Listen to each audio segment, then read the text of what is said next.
Sahabat, sesaat lagi Anda akan mengikuti program Making Life Better bersama Paulus Wiratno. Selama 15 menit ke depan, Anda akan belajar membuat kehidupan lebih baik.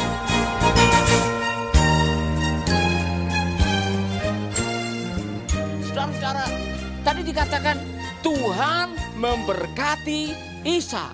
Tapi tidak lama setelah itu, pasal yang berikutnya dikatakan mereka harus menghadapi kelaparan. Jadi saya kurang tahu kalau saudara ikut perjalanannya Ishak pada waktu itu, mungkin Ishak pernah diskusi dengan isinya dan mengatakan, saya ini tidak mengerti. Baru saja kita mendengar Tuhan memberkati. Tuhan katanya melalui bapak kita mengatakan keturunanmu akan diberkati. Kita ini keturunan Abraham.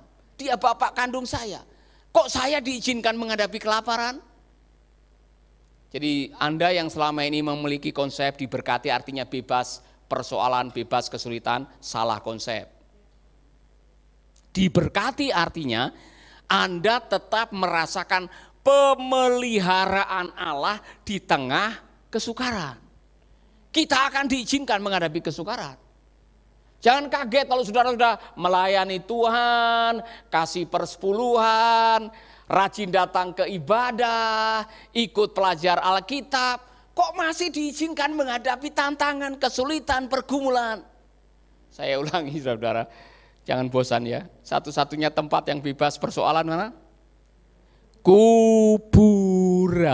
Jadi kalau saudara berdoa, ya Tuhan, bebaskanlah kami dari kesukaran. Apa artinya?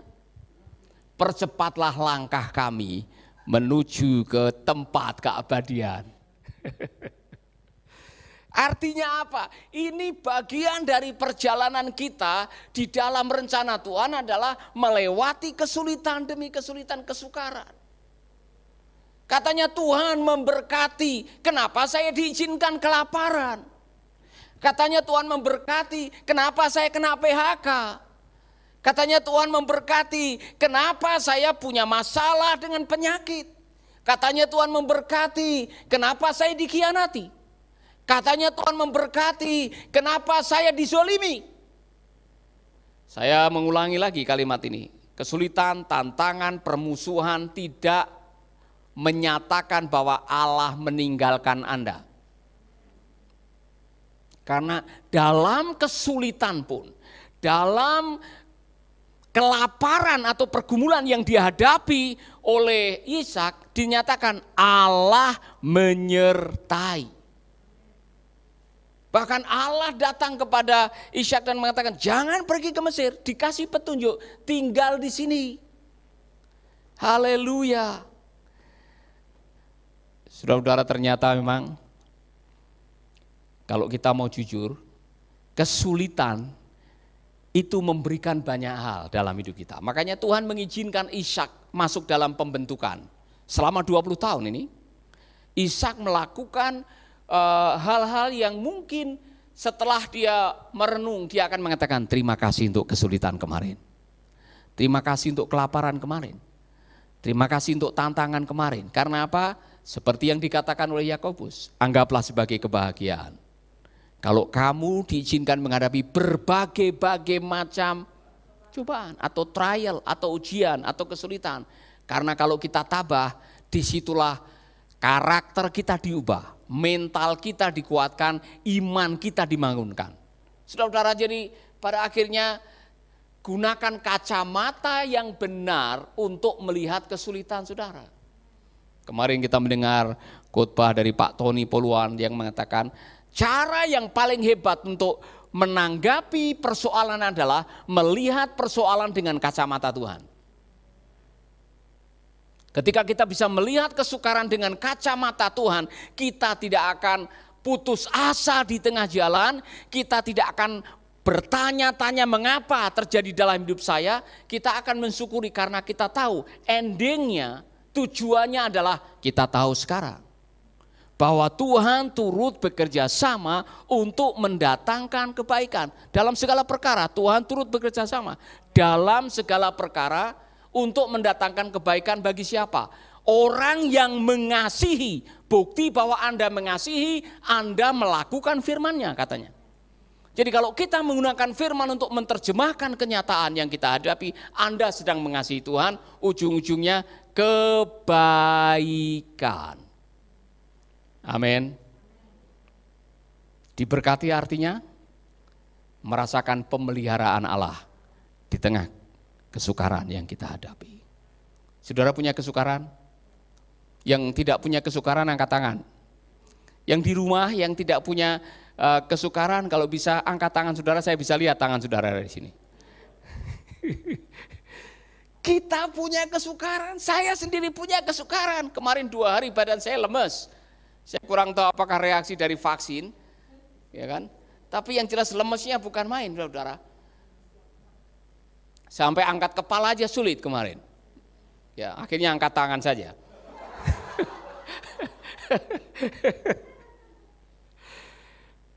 Yang ketiga, apa arti diberkati?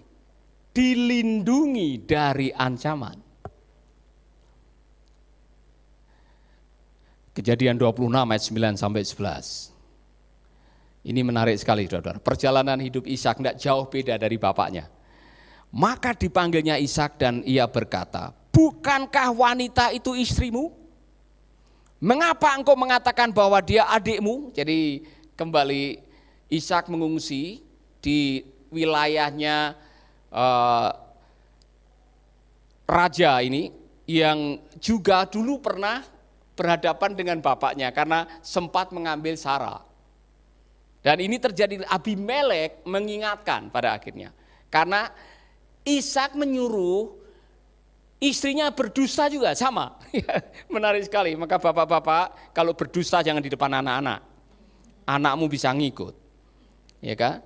Mengapa engkau mengatakan bahwa dia adikmu? Jawab Ishak, saya pikir saya akan dibunuh jika mengatakan bahwa dia istri saya, persis seperti apa yang dilakukan bapaknya. Apa yang telah kau lakukan terhadap kami? Kata Abimelek. Salah seorang dari rakyatku bisa saja tidur dengan istrimu. Nah, yang mengambil bukan Abimelek, tapi Abimelek kasih peringatan. Ini menarik sekali, saudara-saudara. Dan kalau hal itu terjadi, engkaulah yang bertanggung jawab atas kesalahan kami itu. Dia trauma, Abimelek trauma. Anda masih bersama Paulus Wiratno di Making Life Better.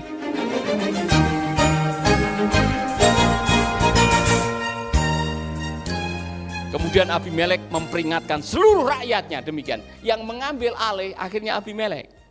Karena Abimelek tahu dia hampir saja mati dengan seluruh kepunyaannya. Gara-gara mengambil Sarai. Dengar kalimatnya. Tuhan pakai raja ini untuk mengucapkan kalimat perlindungan. Barang siapa mengganggu orang ini atau istrinya akan dihukum mati. Luar biasa kan?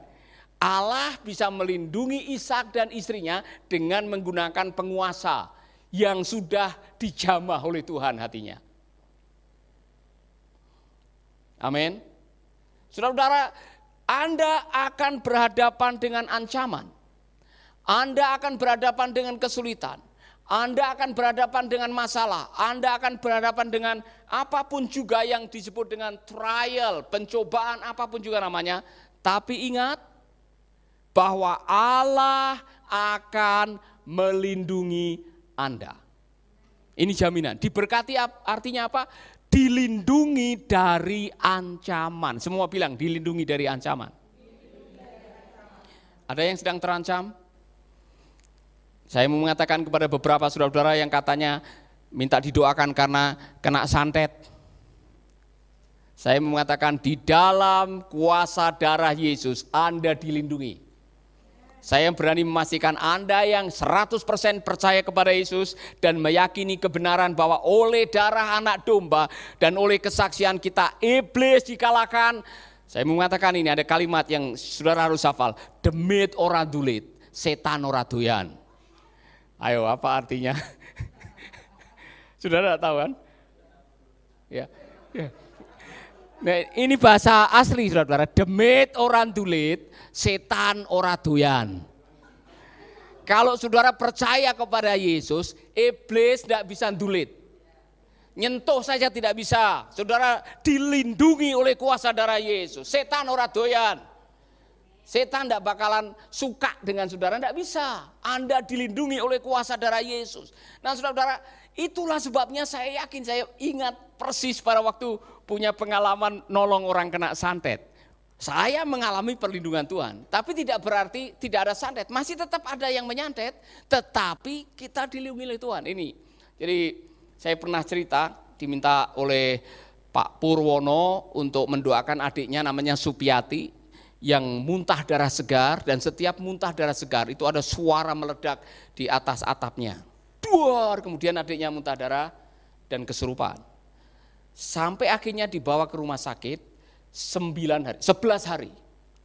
Dan di dalam 11 hari itu, waktu dibawa pulang ada 8 kali rongsen itu, hasil rongsennya ditunjukkan kepada saya. Ada peniti, ada paku di dalam perutnya. Tetapi tidak bisa dikeluarkan. Terakhir berusaha untuk cari dukun. Konon dukun bilang taruh telur di perutnya. Bagaimana bisa menaruh telur di perutnya? Pasti ngelinding. Pendek kata, tidak bisa sembuh. Jadi saya ini baru tamat dari sekolah Alkitab, mengembalakan sidang di GSI Banyumane, mendoakan orang kena santet yang saya belum pernah punya pengalaman.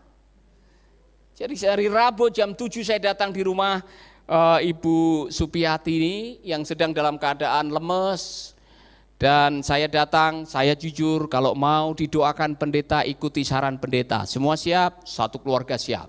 Saudara-saudara, orang kalau sudah desperate, orang sudah kepepet, mau suruh apa saja mau, ya kan? Ikuti doa saya, ikut doa, semua ikut doa. Jadi saya memimpin doa dan Ibu Supiati saya bilang tirukan, Bapa dalam surga, Bapa dalam surga. Setelah sampai di kalimat dalam nama Yesus, dia tidak mau. Keluarganya yang lain bilang dalam nama Yesus, dia sendiri yang tidak mau. Bilang dalam nama Yesus, tidak mau. Kemudian dia jatuh kesurupan. Dia berguling-guling ke kanan, ke kiri, saudara. Kemudian suaranya berubah jadi laki-laki. Gereng-gereng, yang tahu gereng-gereng, meraung. Istri saya pegang tangan saya rat-rat, saudara. Kita tidak punya pengalaman, ya kan? Saudara pikir saya takut? Saya takut waktu itu. Saya menguatkan suara saya dalam nama Yesus, dalam nama Yesus. Masih tetap gereng-gereng, saudara. Ya kan? Saya pakai cara macam-macam, pencet jempol kakinya, masih belum berubah, saudara. Dalam nama Yesus. Akhirnya saya bilang, wah kok enggak ada perubahan. Ini yang saya lakukan, saya duduk, dalam pikiran saya berpikir, masa Tuhan suruh kita datang ke sini mau dicabik-cabik kuasa kegelapan? Saya ingat oleh kuasa darah anak domba dan oleh kesaksian kita, iblis dikalahkan. Saya nyanyi sendiri, menguatkan iman saya sendiri. Haleluya, haleluya, makin keras supaya lebih kuat. Haleluya. Ibu itu tiba-tiba sadar. Dia duduk. Dan mohon maaf dia pegang di sini. Pak, duduk Pak, sakit di sini Pak, sakit Pak di sini Pak. Saya bilang dalam nama Yesus. Aduh Pak, pindah di sini Pak. Dalam nama Yesus. Turun di sini Pak, dalam nama Yesus. Akhirnya dia minta ke kamar kecil di antara istri, keluar peniti, keluar paku. Saudara-saudara, ini pelajaran yang luar biasa. Malam hari saya pulang, mungkin jam 11, jam 12 saya mau tidur, Debbie masih kecil waktu itu. Tiba-tiba ada suara keras di atap rumah yang saya dengar. Seperti mercon, duar. Saya bilang, siapa lempar mangkok bakso ini ya? Saya pikir ada yang lempar mangkok bakso. Pagi saya cek, saya naik ke atas, tidak ada apa-apa. Wah, ini mereka mau mengerjain saya, tapi saya menang, saya merasa kekuatan. Tidak lama setelah suara itu muncul, ada Debbie punya mainan trompet. Trompet tuh taruh di atas almari, bunyi sendiri. Saya bilang ini mau membalas. Tapi saya sudah memegang janji tadi, bahwa oleh kuasa darah anak domba dan oleh kesaksian kita, iblis dikalahkan. Saudara sekarang bisa pergi ke desa Jangli, Semarang, ada GSCA di sana. Lahir dari pengalaman ini. Luar biasa. Amin. Diberkati artinya dilindungi oleh Tuhan di tengah ancaman. Jadi saudara-saudara yang selama ini terintimidasi oleh kuasa gelap, guna-guna, santet, apapun namanya, percaya Yesus. Amin. Percaya Yesus karena Yesus mengatakan, aku menyertai kamu sampai kesudahan zaman.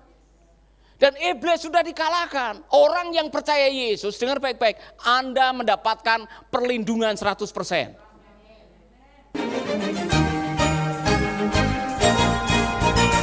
Sahabat, Anda baru saja mendengarkan Making Life Better bersama Paulus Wiratno. Jika Anda diberkati, kirimkan kesaksian Anda ke Radio Dian Mandiri, Jalan Intan LC2, Gang 4 Nomor 1, Denpasar, Bali.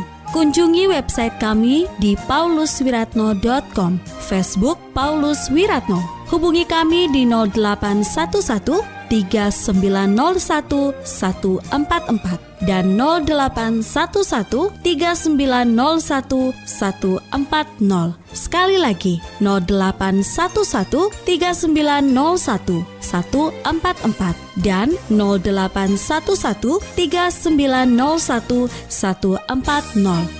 Anda juga bisa mendengarkan program Making Life Better ini melalui handphone Anda. Download aplikasinya di Play Store atau App Store. Sahabat, mari dukung program Making Life Better ini melalui rekening BCA 6690300525. Sekali lagi, rekening BCA 6690300525 atas nama Wiratno. Terima kasih, Tuhan Yesus memberkati.